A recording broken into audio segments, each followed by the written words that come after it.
Economía, la radio de los negocios para estar bien informado. Eres lo que escuchas. En Radio Intereconomía, Pulso Geopolítico. Análisis sobre los nuevos desafíos mundiales. Presenta Rafa Jiménez.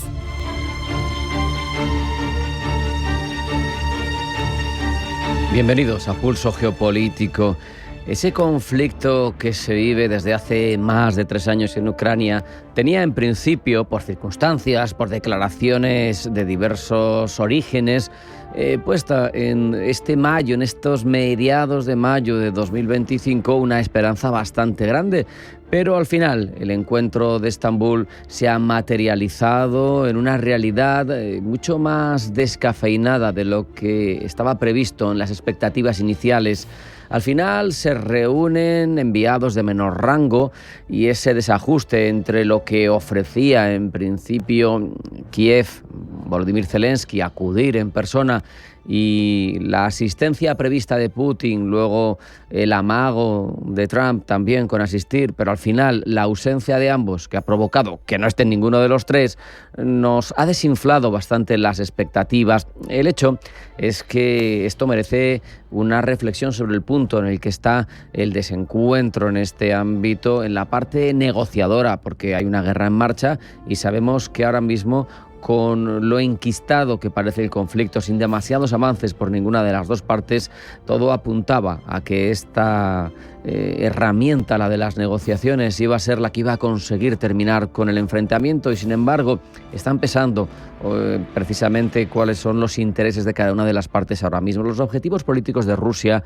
parecen que apuntan a buscar para Ucrania un Estado fallido, una realidad de Estado cercenado, de Estado amputado, fundamentalmente neutral en lo militar, fuera de cualquier esfera de influencia por parte de Occidente, y eso es lo que está en principio buscando, eso parece, Rusia, y por tanto tiene una serie de líneas rojas que no parece dispuesta a conculcar, y ahora mismo la situación de la negociación o del escenario negociador no parece que le permitiera imponer esa condición, y por eso quizá rebajar el tono. La propuesta inicial de que los presidentes Putin y Zelensky, e incluso hasta Trump, acudiera, generó una expectativa considerable, pero el hecho de que Zelensky considerara su asistencia siempre y cuando Putin estuviera también, teniendo en cuenta además que eso parece apuntar a que para Kiev el único que va a mandar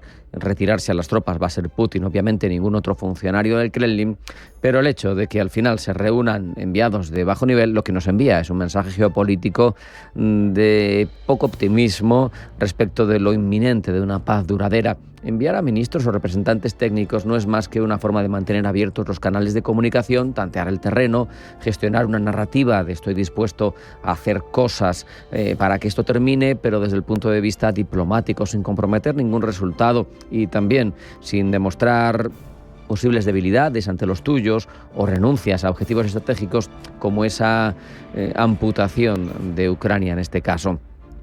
Si las grandes decisiones del futuro de la seguridad en Europa, al final, incluyendo el destino de un país vecino, como es en este caso Ucrania, y miembro con el que mantenías buenas relaciones, lo dirimen, por un lado, los concernidos en el enfrentamiento, es decir, Ucrania y Rusia, pero por otro, Estados Unidos, esto también tiene una lectura en clave doméstica en Europa. Lo sabemos, y es que la Unión Europea corre riesgo de ser un actor secundario en la configuración de su propia realidad y de su propio entorno estratégico, hasta Turquía, lógicamente por otro lado porque es vecino, pero pinta más que la Unión Europea, y eso no parece verdaderamente positivo para la Unión. Lo que se desvela de todo esto es que aquí lo que suenan son los tambores de un nuevo régimen internacional multipolar, un orden que se estaría configurando al término de estos 2 siglos y medio de orden inaugurados quizá con la creación de Estados Unidos, de las primeras democracias occidentales como surgieron al final del siglo XVIII y luego con la Revolución Industrial. Parece que el ciclo histórico estaría terminando con estos 2 siglos y medio. Hay muchos historiadores que apuntan a esa frecuencia de ciclos históricos, y ese futuro orden que se está reconfigurando y que podría concluir en torno a mediados, al menos en la segunda mitad del siglo XXI, pues se va a caracterizar por la primacía de las decisiones tomadas por los fuertes, por las grandes potencias, y todo en un entorno en el que las relaciones bilaterales parece que pesan mucho más que lo multilateral, que el concierto internacional, que las limitaciones de instituciones globales aceptadas por todos. Y esto tiene una consecuencia clara: obliga al menos fuerte, al débil, a asumir lo que marcan otros para él, que es lo que le está pasando a Ucrania, que está ahora mismo en manos de lo que quiera Rusia, por un lado, pero sobre todo de lo que quiera Estados Unidos, que es quien sostiene su defensa. Aunque mantiene el escenario actual viva la llama diplomática, sugiere que un acuerdo de paz global con Ucrania no es inminente, ni mucho menos. También tenemos otra conclusión, que es que se confirma evidentemente el papel central que tiene en todo esto, en todo este proceso, Estados Unidos, al menos en las negociaciones de mayor calado. Se confirma también la marginación de la Unión Europea, que ahora mismo es un cero a la izquierda en todo este proceso, a pesar de que prácticamente ha aportado lo mismo en sostenimiento militar, en financiación del sostenimiento militar de Ucrania que Estados Unidos, y sin embargo no pinta nada. Y lo que hace es poner de manifiesto la seguridad de Europa está en entredicho. La seguridad de Europa no depende de Europa, las dinámicas jerárquicas del actual panorama geopolítico son las que mandan, y la influencia real la tienen unas pocas capitales. Eso respecto de lo global. Respecto de lo concreto de Ucrania, pues las negociaciones, cuando se empiecen a desarrollar en los altos niveles, avanzarán más. Ahora han comenzado en un nivel bastante bajo, serán negociaciones largas, complejas, de resultado incierto. Y el camino hacia la paz duradera de Ucrania sigue marcado, por un lado, por un suelo ahora mismo bastante poco sólido, y por obstáculos que son todo lo contrario, altos y firmes. Veremos. Ahora vamos a hacer un alto en el camino, vamos a la publicidad, un momento de tregua, y a la vuelta vuelve Pulso Geopolítico con los titulares más relevantes del ámbito internacional que elabora Blanca del Tronco. No se vayan, sigue Pulso Geopolítico en Intereconomía.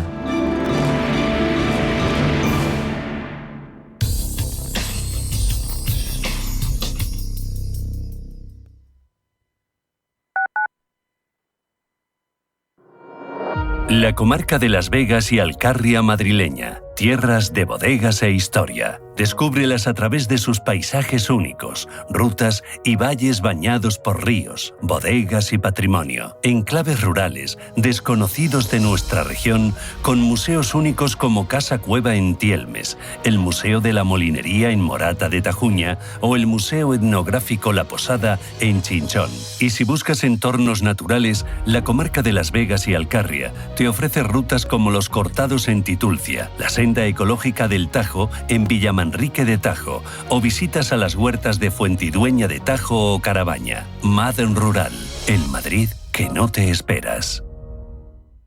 Atención inversor, únete al club de inversión de Grupos Eneas. Estamos especializados en la compra, reforma y venta de inmuebles y otros activos, ofreciendo rentabilidades muy atractivas. Coinvierte con nosotros. 91 639 0347. Grupos Eneas, tu aliado en la inversión. Hola, soy Rafa Jiménez. De 12 a 2 del mediodía, en Radio Intereconomía, nos quedamos a media sesión. Una forma tranquila de ver la actualidad sin perder de vista la economía. Di que nos escuchas. Si una persona sale de un punto A por un camino difícil y otra sale de un punto B por un camino más cómodo, ¿se encontrarán? Acompañamos a personas en situación vulnerable desde la infancia hasta el final de su vida. Porque nosotros no creemos en las coincidencias. Creemos en las oportunidades. Fundación La Caixa. Solo es progreso si progresamos todos. Cada vez que vienes a descubrir Madrid, aprendes de su gente, sabores y costumbres, respetas la naturaleza y contribuyes al cuidado del patrimonio. Este es el legado de tu viaje. Proyecto financiado por la Unión Europea Next Generation, Plan de Recuperación, Gobierno de España, Comunidad de Madrid.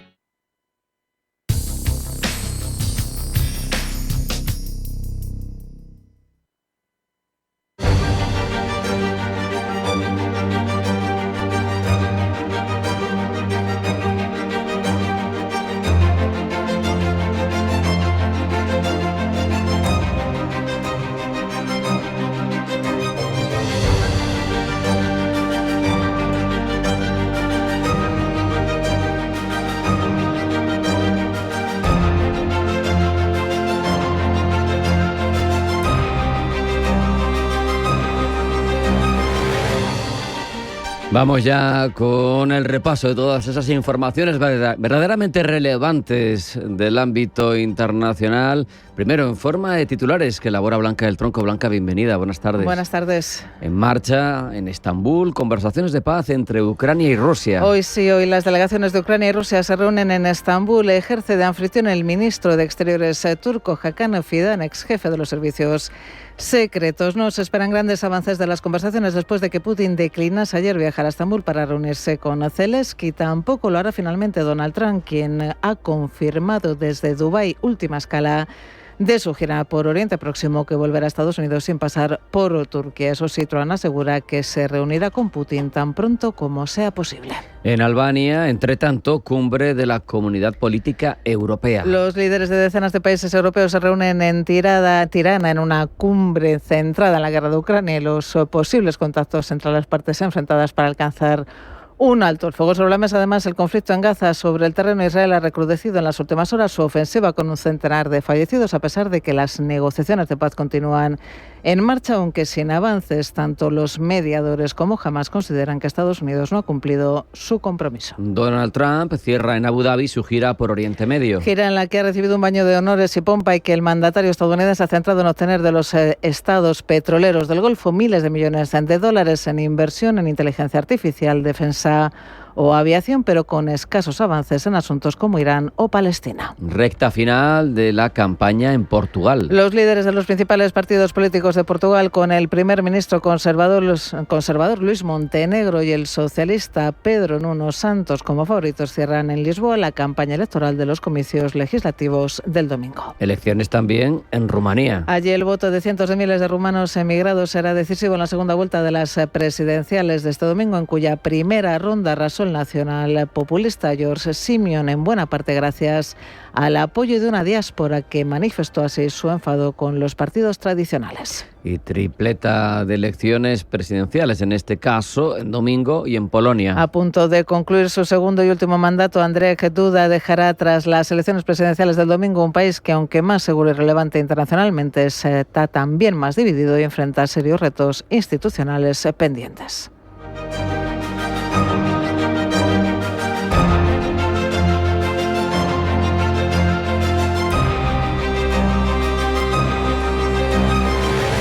Tras el primer vistazo a la actualidad geopolítica internacional, ampliamos contenidos, Blanca. Y comenzamos en Estambul. Allí primeras conversaciones directas entre Rusia y Ucrania desde el 2022, eso sí, sin Putin, sin Zelensky y sin Donald Trump. Pablo Iannone. Mediadas por una delegación turca, esta nueva ronda tiene el objetivo de alcanzar la paz. Para la parte ucraniana, encabezada por el ministro de Defensa, Rustem Umerov, el objetivo sería lograr un alto el fuego de 30 días y establecer medidas para reforzar la confianza, tales como un intercambio de presos y la devolución de los niños y civiles ucranianos deportados a territorio ruso o controlado por Rusia. Los negociadores ucranianos también pondrán sobre la mesa una posible reunión cara a cara entre los presidentes ruso Vladimir Putin y el ucraniano Volodymyr Zelensky. Sería el segundo intento en una semana después del plantón de Putin a Zelensky ayer, quien se encuentra, por cierto, en Albania. Afirma que mantendrá informados a los líderes europeos sobre los avances de Rusia hacia esa posible paz. De momento, el intento fallido de reunión ha supuesto un mal augurio para estas conversaciones celebradas en Estambul. De hecho, el secretario de Estado de Estados Unidos, Marco Rubio, ha participado en la reunión preparatoria previa entre Turquía, Ucrania y Estados Unidos y ha dicho que tiene pocas expectativas sobre el éxito de este encuentro. We don't have high expectations of what will happen tomorrow. And frankly, at this point, I think it's abundantly clear no tenemos grandes expectativas sobre lo que está sucediendo y francamente a estas alturas cree que es clarísimo que la única manera de lograr un avance será si está Trump junto al presidente Putin. No cree que vaya a suceder nada productivo, por tanto, de ahora en adelante, hasta que se entable una conversación que sea franca y directa, algo que Trump estaría dispuesto a hacer. Pero de momento el presidente estadounidense no va a Estambul y vuelve a casa tras finalizar su gira por Oriente Medio. It's been a tremendous time and Ha sido un tiempo tremendo, dice, y ahora es hora de volver a casa. Mi hija tuvo un bebé. Voy a volver a casa para ver a ese bebé y luego volveremos a trabajar duro. Veremos, dice, qué pasa con Rusia y con Ucrania. Quizá ante esta dificultad para conciliar el encuentro entre Putin y Zelensky, el Vaticano, decepcionado ante el intento de reunión entre ambos líderes, ha decidido intervenir y el Papa León XIV ha puesto la Santa Sede a disposición de Ucrania y Rusia para que ambas partes se reúnan y al menos dialoguen. Así lo ha confirmado el secretario de Estado del Vaticano, el cardenal Parolin, quien ha declarado que la Santa Sede podría ser un lugar muy adecuado. Parolin dice que esperaban que se iniciase un proceso lento pero positivo hacia una resolución pacífica del conflicto. Ahora, sin embargo, parece que se ha vuelto, dice, al comienzo del conflicto. Y en paralelo, la Unión Europea seguirá ejerciendo presión sobre Rusia. Así lo ha dicho la presidenta de la Comisión, Ursula von der Leyen. Tenemos que aumentar la presión y por eso estamos trabajando en un nuevo paquete de sanciones. Este paquete incluirá, por ejemplo, sanciones a Nord Stream 1 y Nord Stream 2. Incluirá la inclusión en la lista de más buques de la flota paralela rusa y la reducción del límite del precio del petróleo e incluirá también más sanciones al sector financiero ruso. Sanciones que tratarán de impulsar el sí de Putin de cara a futuras conversaciones cara a cara con Zelensky. Palabras de von der Leyen en Albania, donde hoy han acudido 47 líderes europeos para la cumbre de política europea, entre ellos Pedro Sánchez, Emmanuel Macron o el canciller alemán Friedrich Merz. La cuestión de la guerra de Gaza ha sido uno de los temas centrales, Pablo. La cuestión de la guerra en Gaza y el rol de Europa, por lo que Antonio Costa, el presidente del Consejo Europeo, se ha referido a la guerra en Gaza como una tragedia humanitaria en la que no se deja de violar el derecho internacional. A humanitarian tragedy where international law is systematically violated. Una tragedia humanitaria donde se viola sistemáticamente el derecho internacional y donde un pueblo entero está siendo sometido a una fuerza militar desproporcionada y aplastante. En la misión de Europa en Gaza, Sánchez se ha convertido hoy, por cierto, en uno de los principales artífices. Antes del inicio de la cumbre, el presidente español ha buscado apoyos de líderes europeos y árabes para presentar en la ONU una resolución sobre el territorio palestino. Parece que ha encontrado su principal apoyo en Islandia y lo más seguro es que aproveche el resto de la jornada para cosechar más vistos buenos. En paralelo, en Gaza, el número de víctimas mortales ha aumentado de manera drástica en los últimos días.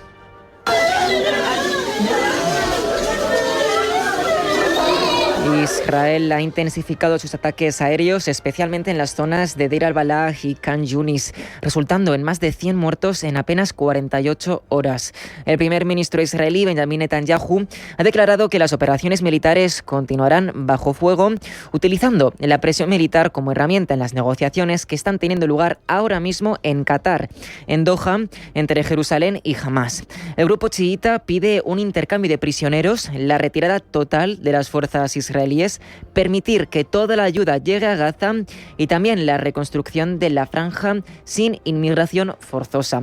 También el grupo estaría dispuesto a entregar el gobierno inmediatamente a una facción independiente a nivel político. Todo cuando el número de muertos en Gaza ha superado ya los 53.000 desde el comienzo del conflicto en 2023. Y seguimos en Tirana porque ayer el secretario general de la OTAN, Mark Rutte, se ha mostrado convencido de que sin duda España, dice, alcanzará el 5% del gasto del PIB destinado a defensa. Lo ha hecho, como decimos, a su llegada a la cumbre de la Comunidad Política Europea que se celebra en Albania. Según los últimos datos de la Alianza publicados a finales de abril, España destinó al gasto militar el 1,24% de su PIB bruto en 2024, lo que la situó como el país de la OTAN que menos proporción de su PIB invirtió en esta área. En la cumbre de líderes de la OTAN celebrada en Gales en 2014 se acordó que en una década los países avanzarían hasta destinar en 2024 el 2% de su PIB a defensa. Sin embargo, España no había alcanzado ese nivel el pasado año. Además, en la reunión de líderes aliados que tendrá lugar el próximo junio en La Haya, se espera que los países de la OTAN acuerden un nuevo objetivo de gasto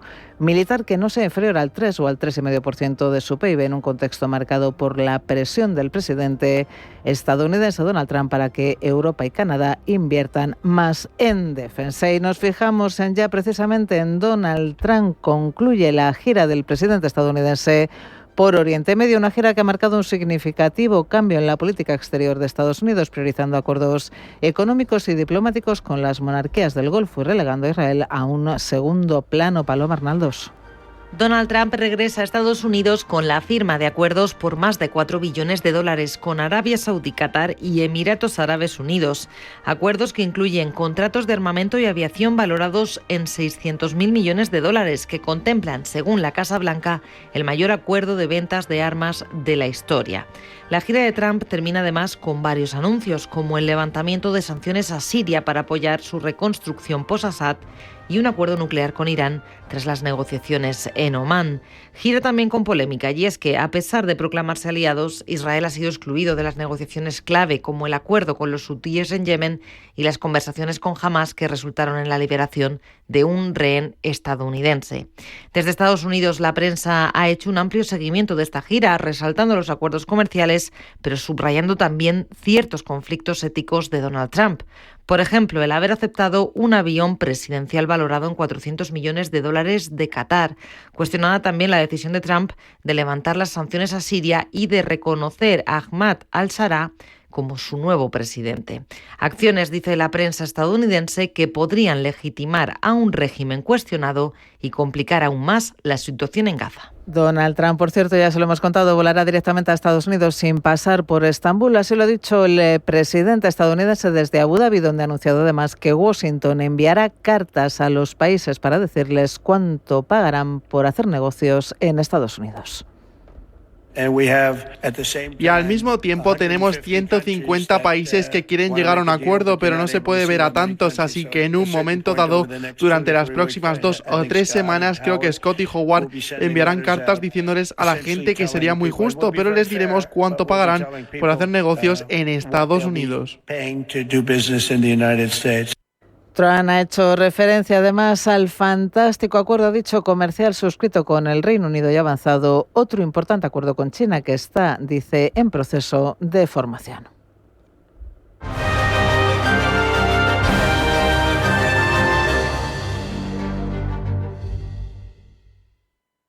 En Radio Intereconomía, Pulso Geopolítico.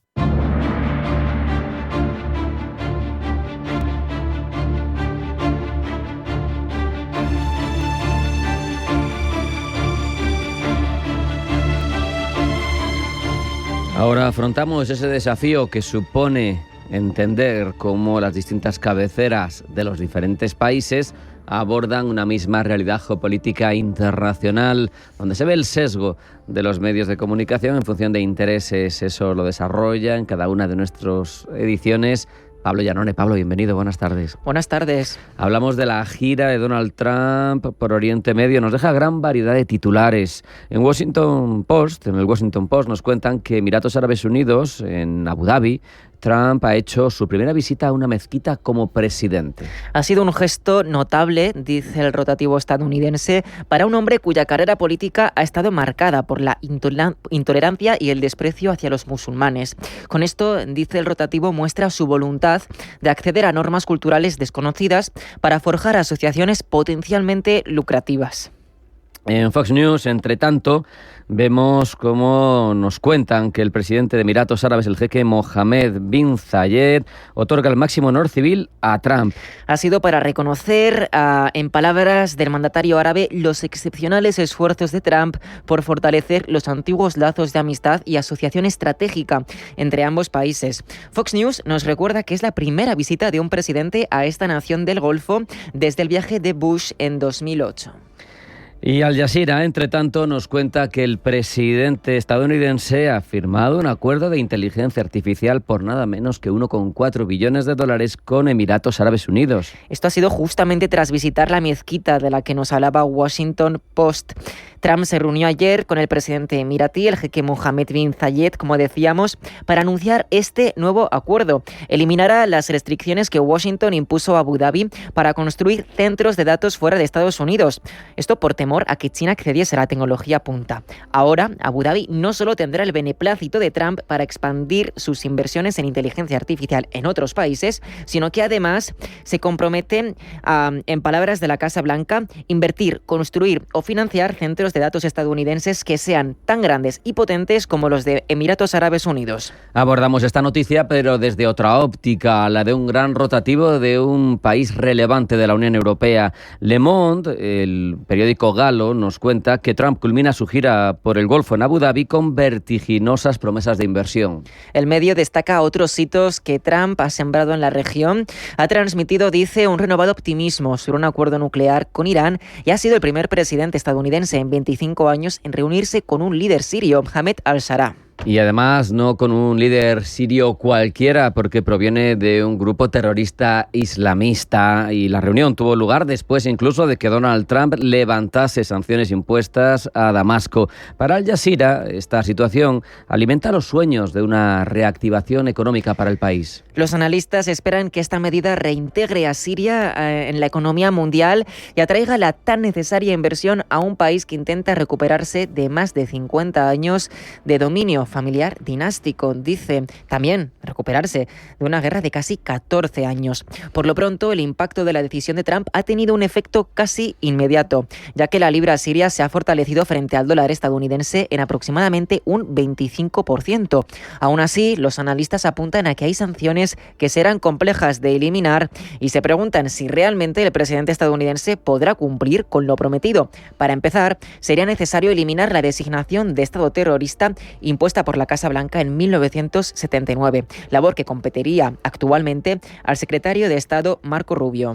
También queremos saber cómo afrontan esta situación peculiar, novedosa, desde el propio país hegemónico en el mundo ahora mismo, desde Estados Unidos. El Washington Post dice que Marco Rubio lleva a cabo acercamientos a Siria y se reúne con su ministro de Exteriores. Para el medio estadounidense Axios, esto simboliza el último paso hacia la normalización de relaciones entre ambos países. En esta reunión de alto nivel, Rubio le ha dicho a su homólogo sirio que la administración Trump iniciaría el proceso de alivio de las sanciones para estabilizar al país. El secretario de Estado acoge con satisfacción los llamados del gobierno sirio a la paz con Israel, los esfuerzos para poner fin a la influencia de Irán en Siria, el compromiso de determinar el destino de los ciudadanos estadounidenses desaparecidos o fallecidos en Siria y la eliminación de todas las armas químicas. En paralelo, el Departamento del Tesoro estadounidense ya está trabajando con el Departamento de Estado y el Consejo de Seguridad Nacional para ejecutar la orden de Trump de levantar las sanciones. Y de todos estos titulares variados, completos, un periódico que no es precisamente afín con el inquilino actual de la Casa Blanca, el New York Times, hace un resumen. Vengativo en casa, pero indulgente en su gira, dice el rotativo estadounidense. El presidente Trump asegura que está dispuesto a dejar el pasado de lado en aras de la paz y concluye el rotativo el lucro. Volvemos a Europa, en concreto a Rusia. Desde allí RT informa de que Marco Rubio ha asegurado en una entrevista en Fox News que los socios de la Alianza Atlántica han acordado aumentar su gasto en defensa para 2030. De cara a la cumbre de La Haya en 6 semanas, dice el secretario de Estado y también asesor de Seguridad Nacional, espera que prácticamente todos los miembros de la OTAN alcancen el 2% o más. Pero lo más importante que destaca el secretario de Estado es que muchos superarán ya el 4% y todos habrán acordado, a ser posible, el objetivo de alcanzar el 5% en la próxima década. Sin embargo, el Russia Today recuerda que ningún miembro de la alianza, ni siquiera Estados Unidos, ha alcanzado tal porcentaje en los últimos años y a varios de ellos, como es el caso de España, no han llegado todavía ni a la meta del 2%. Para The South China Morning Post, esa meta del 5% es sobre todo para apaciguar a Trump. Según informa el medio, la Alianza de Seguridad Transatlántica está considerando el mayor aumento de gasto militar desde la Guerra Fría. Y desde CNBC destacan que Alemania apoya esa iniciativa de Trump de llegar al 5%. El ministro de Asuntos Exteriores alemán, Johann Wadephul, ha apoyado la postura del jefe de la OTAN, Mark Rutte, quien ha propuesto que los miembros de la alianza aumenten el gasto de defensa al 3,5% del PIB y comprometan un 1,5% adicional a asuntos más amplios relacionados con la seguridad.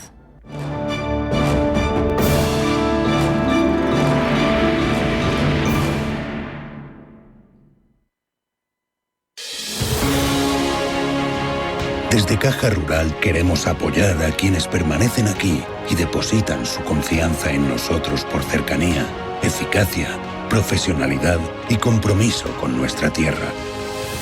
Caja Rural de Zamora. Gente como tú. Bontobel Asset Management. Calidad suiza con el objetivo de obtener rendimientos superiores a largo plazo. En Bontobel Asset Management siempre estamos a la vanguardia de las inversiones activas en bonos y acciones. Para más información, entre en nuestra página web bontobel.com/am. Bontobel Asset Management, su especialista global en fondos de inversión. ¿Qué tipo de piel tienes? ¿Te la cuidas? ¿Te proteges del sol? ¿Se te cae el pelo o se te hinchan las piernas? ¿Qué perfume puedes regalar? Deja de buscar en internet respuestas confusas, porque ahora en Belleza Capital estarás enterado de todo esto y mucho más. Los sábados de 11 a 12 de la mañana en Radio Intereconomía con Katia Rocha.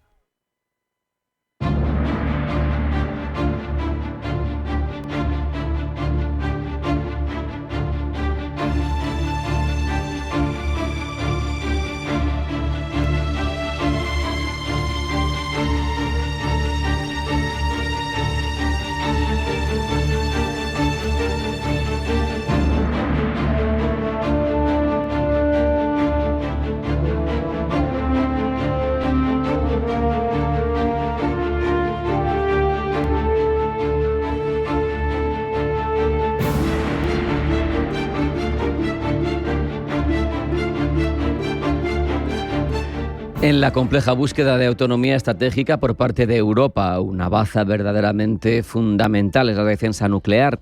Y ahí claramente hacemos aguas si Estados Unidos no nos defiende. Por eso han surgido reflexiones en torno a la disposición del arsenal nuclear francés y su capacidad para defender al resto de socios europeos. El hecho es que la doctrina nuclear de la Force de Frappe, esa fuerza nuclear francesa, ha cambiado poco desde Charles de Gaulle. Su propósito es proteger intereses vitales de Francia, lo cual es un concepto, por otro lado, deliberadamente ambiguo, que en caso extremo, y según lo interpretáramos, podría incluir a socios europeos, pero no necesariamente. La decisión de usar o no esas armas depende exclusivamente del presidente de la República y es un asunto, por tanto, complejo si podemos sustituir el paraguas nuclear estadounidense por un paraguas nuclear galo. Por eso hablamos ya de este asunto y de esta controversia con Armando Álvarez García Jr., que es profesor de Relaciones Internacionales en UNIR, en la Universidad Internacional de La Rioja. Armando, bienvenido, buenas tardes. Buenas tardes, muchísimas gracias, Rafa. Solamente un complemento.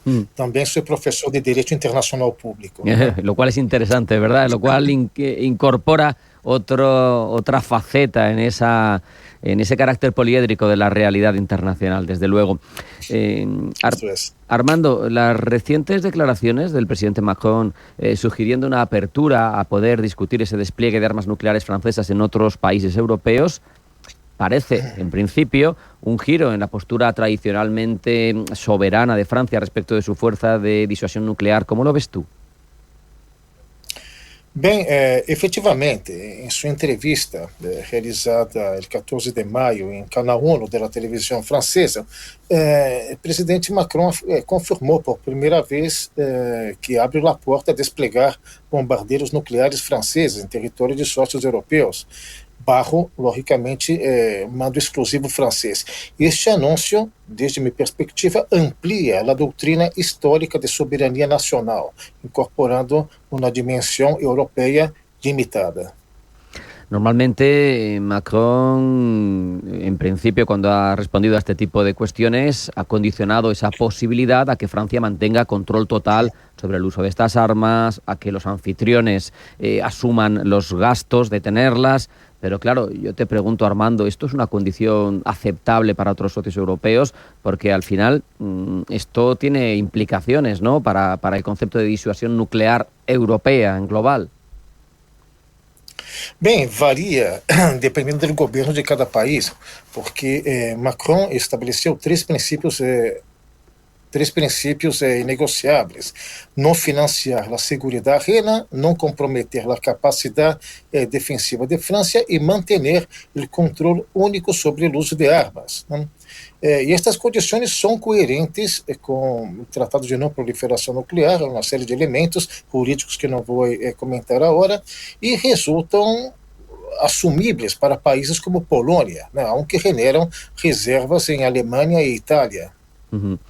Históricamente, lo decíamos antes, la doctrina nuclear francesa se basa en proteger sus intereses vitales y, claro, cómo encaja la extensión de este uso de sus armas nucleares, de esta protección a otros miembros de la Unión, con definir tradicionalmente intereses vitales franceses. No sé si aquí hay un encaje posible o no.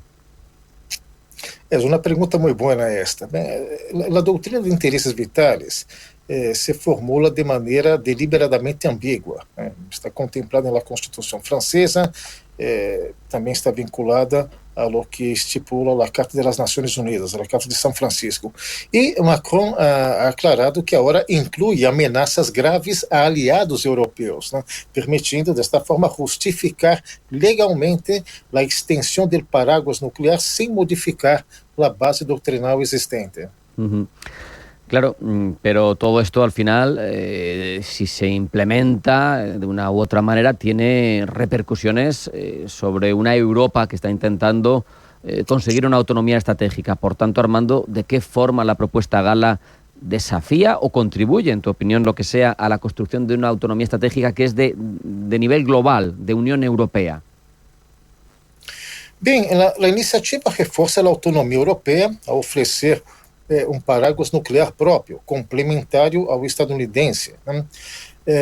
Reduz a dependência da OTAN, pero depois comentarei algo mais sobre isto, aunque exige, é um problema que temos, consenso político, coordenação operativa e respaldo financeiro entre os 27 Estados-membros da União Europeia. ¿Y cómo podría afectar, en tu opinión, esta iniciativa francesa a la relación transatlántica? Porque tú has dicho es complementario al paraguas nuclear estadounidense. ¿Cómo puede afectar la iniciativa Gala a la relación con el papel de la OTAN en la seguridad europea? ¿Es complementario o debilita la garantía de seguridad que en principio sigue ofreciendo Estados Unidos a través de la OTAN? Bem, politicamente requer aprovação parlamentar em cada Estado, isso no âmbito europeu, debate público, coordenação com a OTAN, Não? Militarmente temos o problema, a União Europeia demanda infraestruturas seguras, protocolos estritos, formação especializada, exercícios conjuntos para garantizar eficácia e controle. Pero este paraguas pode reforçar a defesa coletiva se percebe como complemento do paraguas estadunidense. Né? Pero os próprios Estados Unidos e alguns aliados de leste em Europa já expressaram receios por possíveis duplicidades e tensões em mando aliado. Sabemos que ahora mismo la coyuntura geopolítica en Europa, Armando, es compleja, con Rusia desde luego objetivamente en un momento de guerra con otro país europeo y luego subjetivamente pues con un cierto afán imperialista, eso ya según cada uno lo vea. Pero yo te pregunto, ¿una posible extensión de esa disuasión nuclear francesa al global de la Unión Europea puede servir, en tu opinión, para disuadir a Rusia de otras ambiciones territoriales o de otras amenazas, o es insuficiente? Bem, o possível despliegue em flanco oriental aumenta o custo potencial de qualquer agressão contra a União Europeia. E o Kremlin respondeu, qualificando a medida de provocação inútil para a segurança e advertiu consequências regionais. Né? A questão é que o Kremlin denuncia a proposta como uma provocação, né? Porque afirma que desestabiliza a segurança continental, adverte de possíveis contramedidas em sua fronteira ocidental, ou seja, a oriental e europeia, assim que pode ter um caráter dissuasório no sentido de que incrementaria seus custos em termos operativos e ante uma ameaça, pero pois habrá que ver se realmente isto ocorrerá como elemento realmente disuasório, né? En principio sí, potencialmente sí. Me pregunto, nos contabas que todo esto, si se llevara a cabo, tendría que someterse a votaciones en parlamentos nacionales. Yo te pregunto por los desafíos que tú ves, tanto políticos como militares, para implementar un acuerdo que permita ese despliegue de armas que al final son de titularidad francesa en otros miembros de la Unión, porque uno está claro, que lo has dicho tú, aprobación por parte de los parlamentos, pero no sé si habrá otras resistencias o otras complicaciones. Bem, temos duas posições muito claras. Uma é bastante favorável por parte de Polônia, que está disposta a albergar unidades de despliegue. Itália tem uma postura flexível, disposta a considerar o debate em um marco europeu. E a Alemanha, pois bem, a Alemanha existe um debate interno entre conservadores, que estão abertos, e o SPD, que é bastante mais reticente.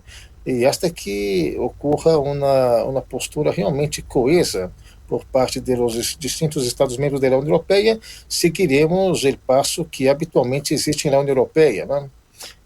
Cada um dizendo, afirmando algo hasta que se llegue a um consenso que suele tardar. Mas a questão é que não teremos demasiado tempo para atuar de uma forma assim, né?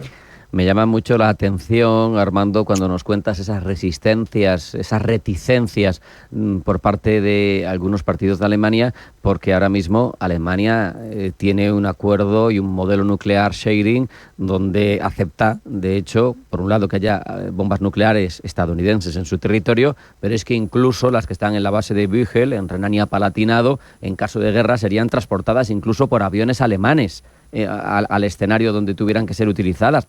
Por lo tanto, es curioso, pero bueno, tú lo estás explicando, ¿no? Hay reticencias en algunos países, en otros menos. Polonia, que lo ve más cercano, el miedo al oso ruso, pues es más proclive. De hecho, eso lo ha reconocido también Macron hace nada, que Polonia ha expresado deseo de albergar armas nucleares francesas en su territorio, lo que nos demuestra que hay mucha discrepancia interna, ¿no?, de criterios, como estabas apuntando, Armando. De hecho, solamente para complementar, o hecho de aceitar oficialmente uma postura por parte do governo não significa que não exista resistência interna por parte de outros grupos. Isto se verifica incluso com relação a muitíssimos temas em Espanha. O governo pode adotar uma postura e outros partidos, alguns que apoiam, outros que não apoiam, apresentam reticências com relação a determinados temas. Então, isso é o que ocorre particularmente em Alemanha, né? Sim, pero me estabas preguntando sobre otros países ahora, quizá el Reino Unido. Claro, no sé. Sí. Esto te iba a preguntar ahora mismo, porque al final Reino Unido es la otra potencia nuclear europea, pero fuera de la Unión Europea, por lo tanto articular algo sería más complicado desde el punto de vista de autonomía estratégica de la Unión Europea, pero sería fácil en cuanto miembro de la OTAN. No sé, hay una dicotomía curiosa.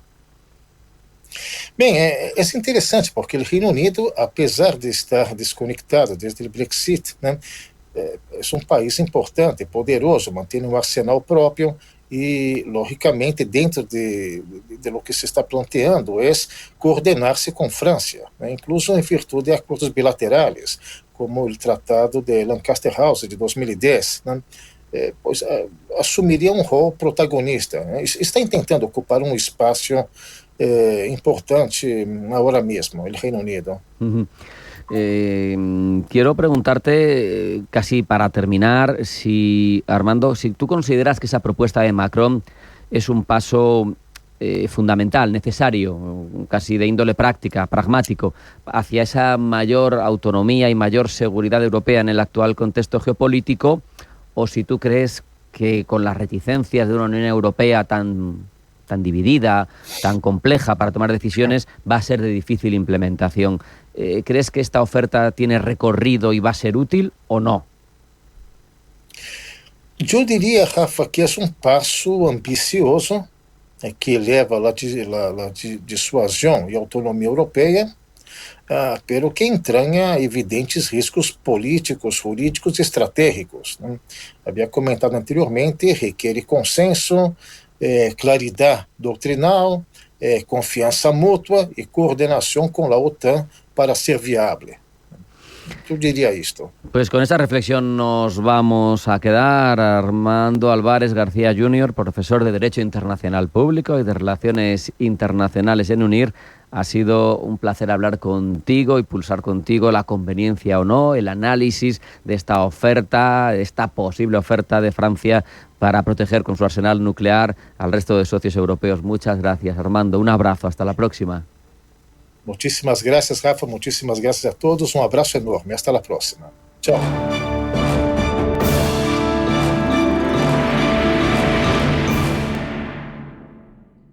Soy Elier, gerente de Embutidos Ballesteros, de Toro, Zamora. Contamos con Iberaval para poder mejorar nuestra producción y recomendamos su respaldo financiero. Iberaval, financiación empresarial.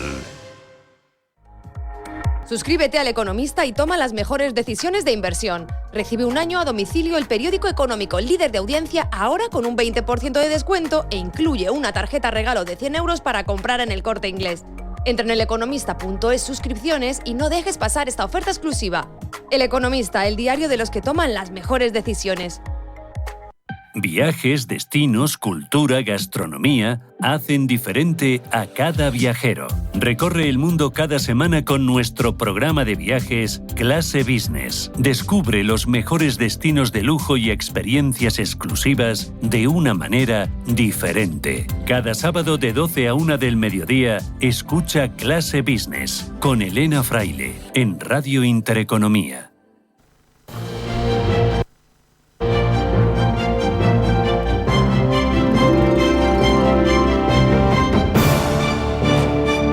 En Radio Intereconomía, Pulso Geopolítico.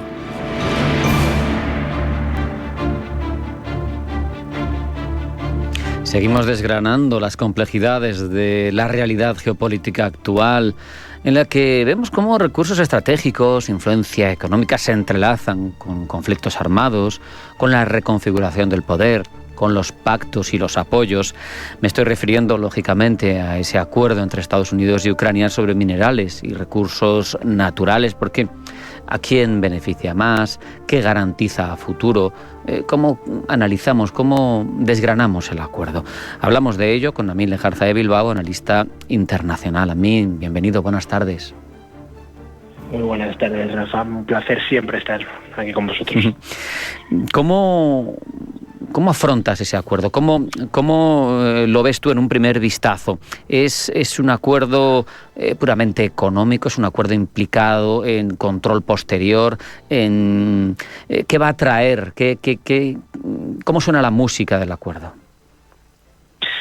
La música del acuerdo suena con una armonía complicada, podríamos decir, en términos de conservatorio que me recuerdan.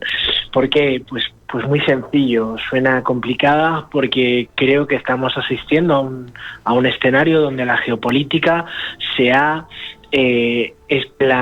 explayado en todas sus vertientes, ¿no? Y Rusia, en este caso Estados Unidos en este acuerdo con Ucrania nos lo está demostrando.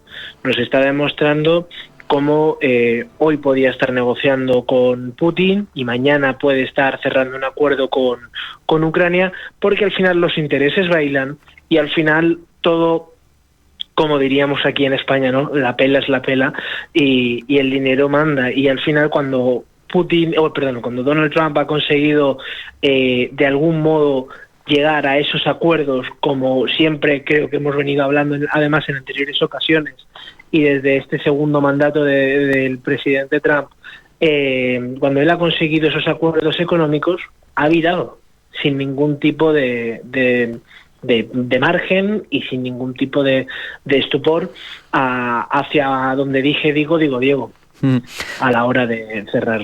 Llama la atención a mí que, al igual que sucedió en los años 40, segunda mitad de la década, y años 50, donde Estados Unidos es cierto que financió la reconstrucción europea, pero claro, también con condiciones de servidumbre político-defensiva, pero también de compras a empresas de aquel país, se está garantizando la reconstrucción, está excluyendo de la misma, por ejemplo, a China, con cláusulas como la de no dar negocio a nadie que haya actuado en contra de, pero a mí me llama la atención cómo puede ser visto por otros socios, es decir, otros socios occidentales, Unión Europea, que no se van a ver beneficiados si todo se reconstruye como dice este acuerdo, cuando han puesto mucho dinero para la defensa de Ucrania. Creo que tú mismo lo has conseguido responder ya. Es decir, es que nosotros ya hemos pasado por ello, entonces yo personalmente veo que vivimos un síndrome, o sea, estamos un poco viviendo bajo el yugo de nosotros hemos pasado por esto, ya sabemos lo que hay y sabemos que si queremos un periodo de estabilidad y si queremos comprar esa estabilidad, todo tiene que pasar por Estados Unidos, porque creemos que Estados Unidos sigue sin tener ese poder o ha perdido ese poder o ya no es tan fuerte como creíamos que era, porque China, Rusia, ahora vemos estos conflictos entre India y Pakistán, ¿no? Que también nos dejan un poco tremendo, sí. Y que también inciden en lo que pasa en Ucrania a día de hoy, porque todo marca agenda.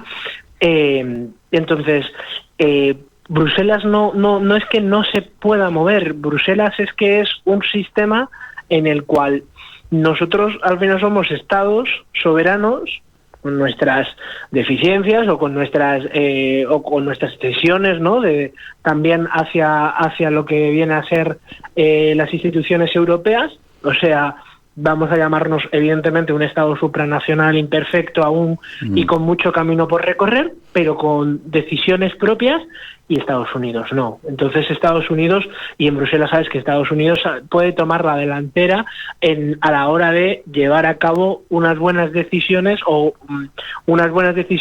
en pro de su país, y entre comillas desde casa, en pro de su país, a diferencia de nosotros, ¿no? De cuando queremos llevar a cabo, queremos ponernos de acuerdo, y eso lo hizo un europeísta acérrimo a pocos días que celebremos el 9 de mayo, pero todavía con mucho camino por recorrer para ser más eficientes a la hora de tomar decisiones. Claro.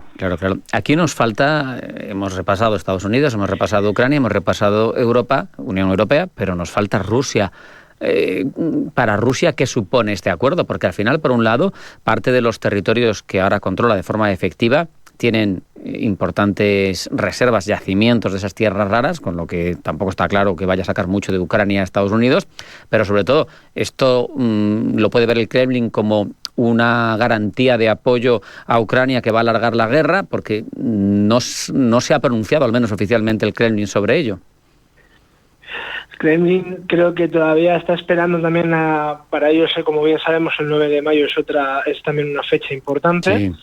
Entonces, aquí todo va con fechas, por eso soy muy reiterativo a la hora de responder con el día 9 de mayo. Seguramente hasta después del 9 de mayo el Kremlin no diga nada, porque quiere primero de todo sopesar bien las opciones que tiene, y las opciones que tiene ahora mismo el Kremlin es, evidentemente, vamos a repasar rápidamente, Crimea no es algo que se negocie, eso es algo que sabemos que ni se va a tantear en un posible futuro acuerdo real ya, porque este es el económico, luego iremos al territorial a desgranarlo un poquito más.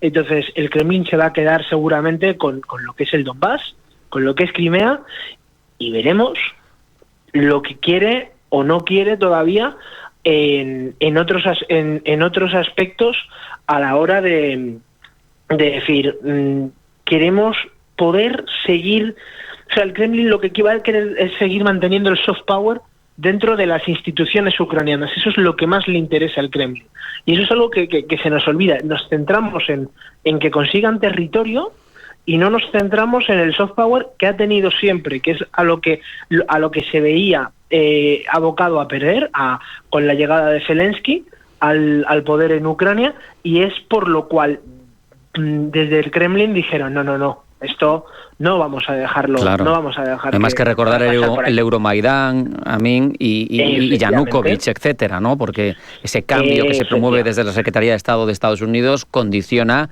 el cambio de estrategia del Kremlin en la zona, la operación de 2014 sobre Crimea, etcétera. Efectivamente, ahí es donde está, o sea, es ese conseguir ese soft power Ahí es donde vamos a ver cuando Rusia de verdad coge y dice, probablemente ya lo hayan dicho, ¿no?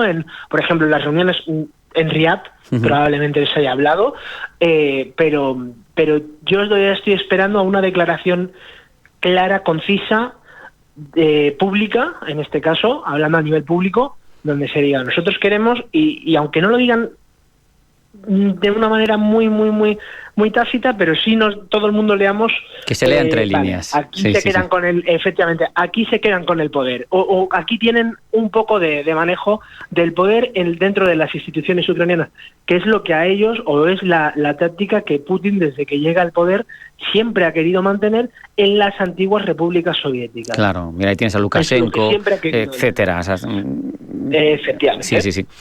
Por cierto, vaya declaración de soft power también, que en el aniversario y en la celebración que se hace en Rusia, en el 9 de mayo, vaya a estar Xi Jinping. Bueno, es que saben muy bien, Putin sabe muy bien jugar esas bazas a la hora de decir, yo tengo mis grandes socios y a mis grandes amigos y yo sé a quién importa realmente invitar durante estos días. Efectivamente, ahora mismo que Xi Jinping vaya a estar el día 9 de mayo en Moscú va a ser... una declaración de intenciones. Vamos a leer mucho entre líneas. Vamos a leer mucho entre líneas porque seguramente estamos todos, yo personalmente estoy todavía esperando a escuchar quiero ver qué quiere decirnos también China con esta aparición de repente, ¿no? En una fecha que a ellos, ni les va ni les venía, porque ellos en esa época estaban en su siglo, ¿no? En esa época del siglo de la vergüenza, perdona. Sí, estaban terminándolo y estaban con su guerra civil. Al final fue una guerra nacionalista, desde luego, entre Chiang Kai-shek y Mao. Nos quedamos sin tiempo. 30 segundos. Es difícil, pero te pido que te mojes. ¿Esto va a hacer que la guerra se alargue, que se acorte, estanca? En principio, ¿qué crees? ¿Qué impresión te da? ¿Cómo va a afectar al conflicto en sí mismo? Pero rápido, por favor. No, para mí, la primera vez me equivoqué, te voy a mentir, pero yo creo que va a ser que la guerra se acorte y todo va a depender de ese soft power que consiga Rusia tener o no tener dentro de las instituciones ucranianas. Ahí va a estar el quid de todo esto. Con esa reflexión nos quedamos. También Lejarza de Bilbao, analista internacional. Muchas gracias, como siempre, un abrazo. Hasta la próxima. Muchísimas gracias a vosotros, un abrazo. En Radio Intereconomía, Pulso Geopolítico. Presenta Rafa Jiménez. Y hasta aquí hemos tenido el pulso geopolítico en esta edición que viene marcada sin duda, entre otras cuestiones, por esa tentativa fallida al menos en lo definitivo, en lo relevante, de reuniones tripartitas, de reuniones importantes en torno a la situación de Ucrania por la ausencia, primero de Vladimir Putin y segundo de Donald Trump. Hay que recordar que Putin fue quien propuso sobre la mesa negociaciones en Turquía, que Zelensky cogió el envite y que ha cumplido, ha acudido a Turquía. Sin embargo, no ha visto por las otras partes la misma disposición. Esto en principio puede tener el análisis de haber puesto en evidencia a Kiev a Moscú frente a Donald Trump, que es el gran árbitro de todo este asunto. En cualquier caso, también tenemos otra noticia que llegaba en esta jornada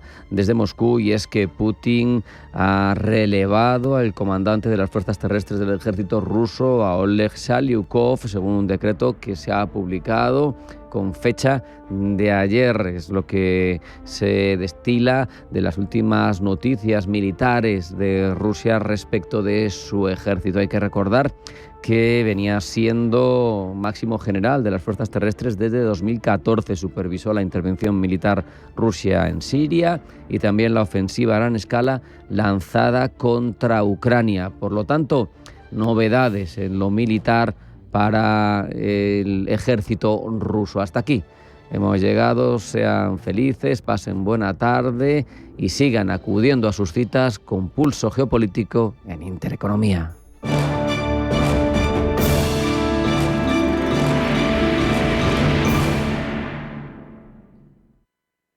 La tradición y la innovación se dan la mano en El Séptimo Toro. El mundo del toro comentado por los mejores especialistas. El análisis de la actualidad desde una perspectiva diferente. Todos los domingos a las 11 de la noche se lidia en Intereconomía El Séptimo Toro con Carmelo López y Gonzalo Bienvenida.